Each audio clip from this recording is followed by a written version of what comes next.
안녕하세요. 진주지구 서충석 간사입니다. 10월 19일 일용할 양식 본문은 전도서 10장 12절에서 20절 말씀입니다. 지혜 있는 자와 미련한 자의 대조가 본문을 구성하고 있습니다. 먼저 말에 대한 대조가 나옵니다.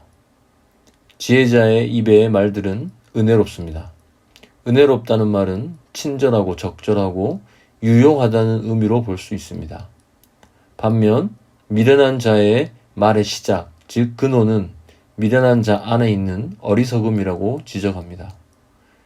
그리고 그의 말의 결말은 도덕적으로 왜곡된 비합리성이라고 알립니다. 이러한 미련한 자는 말을 많이 하지만 미래를 전혀 통제하지 못합니다. 성읍이 바로 앞에 보여도 그 성읍을 찾아가는 길도 알지 못하는 자들입니다. 자신을 오히려 피곤하게 만들 뿐입니다.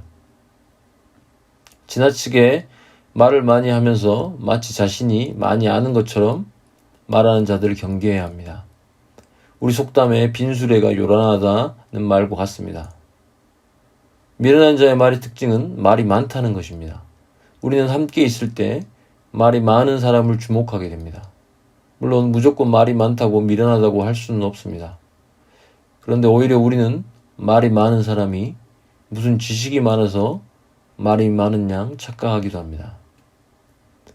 단순히 말이 많다는 것으로 그 사람이 미련한지 그렇지 않는지를 판단하기는 어렵습니다. 그러나 우리가 분명히 알아야 할 것은 미련한 자의 말하는 특징이 말이 많다는 것을 알아야 합니다. 야고보서 3장 8절에도 말에 대해 경고를 하면서 이렇게 말하고 있습니다. 혀는 능히 길들일 사람이 없나니 쉬지 아니하는 악이요 죽이는 독이 가득한 것이라. 우리 입술의 말을 제어하는 것은 너무 어렵다고 말합니다. 그렇기에 말이 많아지면 그만큼 악한 것과 독한 것이 튀어나올 수 있으므로 말하는 것을 아주 신중하게 해야 함을 강조합니다. 우리는 어떤 사실을 명확히 알지 못하면서 아는 양 말할 때도 있습니다. 이는 가장 어리석은 말하기입니다. 그 순간의 어려움을 모면하기 위해서 그렇게 말하기도 합니다. 정확한 정보가 아닌데도 출처가 어딘지도 모르는데도 마치 자신 있게 마치 검증된 것처럼 말하는 습관을 버려야 합니다. 이렇게 말하는 자는 오늘 본문에 나온 것처럼 자신을 피곤하게 합니다. 말이란 그 사람의 사고 체계를 보여주는 지도와 같습니다. 자꾸 허황되고 사실에 맞지도 않고 추측하는 말들을 내뱉는 자는 그 자신이 그러한 삶을 살게 됩니다. 불확실한 것을 확실한 것인 양 따르며 거기에 시간을 쏟고 허비하게 되는 것입니다. 코인, 주식, 부동산 투자와 같은 것도 분별력을 가져야 할 필요성이 있습니다. 불확실한 것이 확실한 것인 양 종용하고 부추기는 말들에 현혹되어 시간과 노력과 물질을 허비해서는 안 됩니다. 우리는 많은 말을 하기를 힘쓰기보다 은혜로운 말을 하기를 힘써야 합니다. 경우에 맞고 친절하고 유용한 말을 할 줄 알아야 합니다. 말을 적게 하지만 적절하게 말하며 신중하게 말하는 것을 배워야 합니다. 이렇게 말하는 것은 대단한 자기 제어가 필요합니다. 우리는 신중하게 살피기에 앞서 말하는 것을 빨리 할 때가 많습니다. 우리는 말하기 전에 이 말이 적절한지 친절한지를 먼저 살펴보는 참을성이 필요합니다. 이제 전도자는 지혜의 범위를 개인에서 국가로 옮겨갑니다.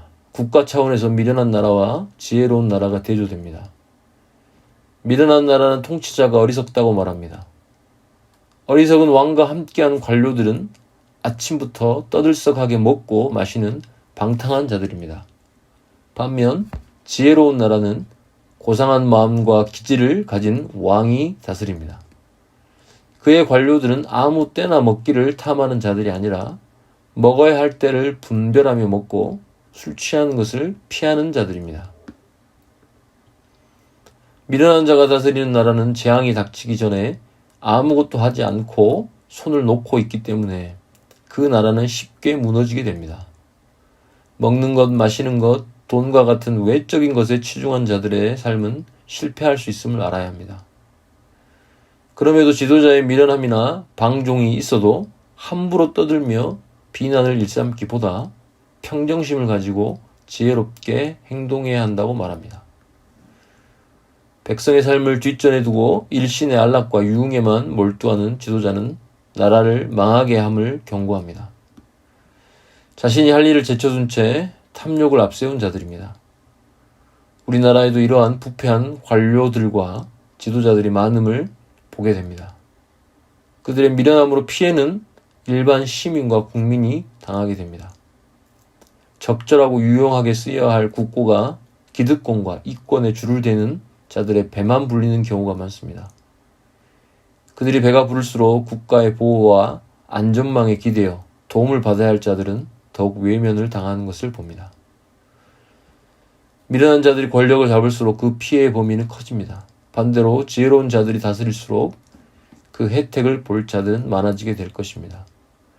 우리는 누가 미련한 지도자인지, 지혜로운 지도자인지를 잘 분별할 줄 알아야 합니다. 하나님께서는 권세자들을 통하여 다스리도록 허락하셨습니다. 이를 분별하는 것도 정치에 참여하는 것입니다. 먼저 우리의 눈이 그러한 분별력을 가져야 하겠습니다. 혈연지연, 학연으로 선택할 것이 아니라 지혜로운 마음을 가진 자를 세워야 합니다. 그리고 아무리 미련한 지도자일지라도 지나친 비방은 우리가 삼가해야 합니다. 비방을 하는 것이 최선의 방법이 아닙니다. 부족한 지도자를 위해 기도하고 선을 행할 수 있기를 오히려 간구해야 할 것입니다.